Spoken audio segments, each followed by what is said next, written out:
Philly, defensively, much better in this game than Cleveland, and you play defense, and lo and behold, sometimes you can get points out of that. Well, look, you take any of the 8 teams right now that are currently 5 through 8 in either conference, and this is the scariest team by far to me that you'd have to play in the first round because they've got generational talent, and they do it on both ends.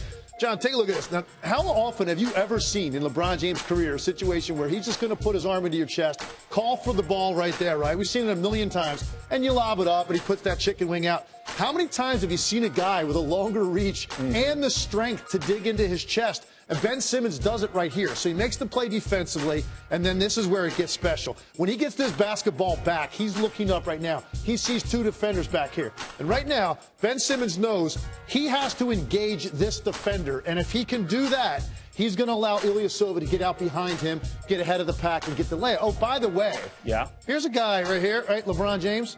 He doesn't have the ball. He's ahead of Ben Simmons, who's dribbling, and Ben Simmons blows past him in a dead sprint and makes the play. 6'10", gets the steal, the push, comes down the other end. Now, this is also kind of special. This is your center. I know it's Kyle Korver. He's not the quickest guy in the world getting to the rim. I understand it. But this is a 7'1" guy playing him all the way out on the floor. And watch the way he tracks him all the way to the rim.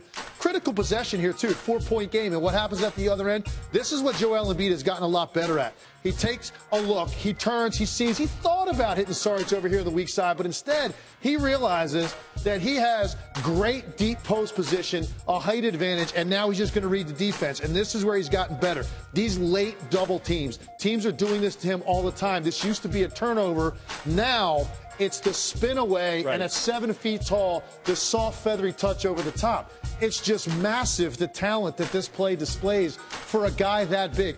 John, I met Joel Embiid for the first time last year in training camp, and I never felt so small in my life standing next to an NBA player. So for a guy that big to have that kind of skill set, we really haven't seen too many guys in the history league like it, and that's why this team is so dangerous, because every night they've got 2 of the most talented players in the NBA on their side, and they're getting more confident every night.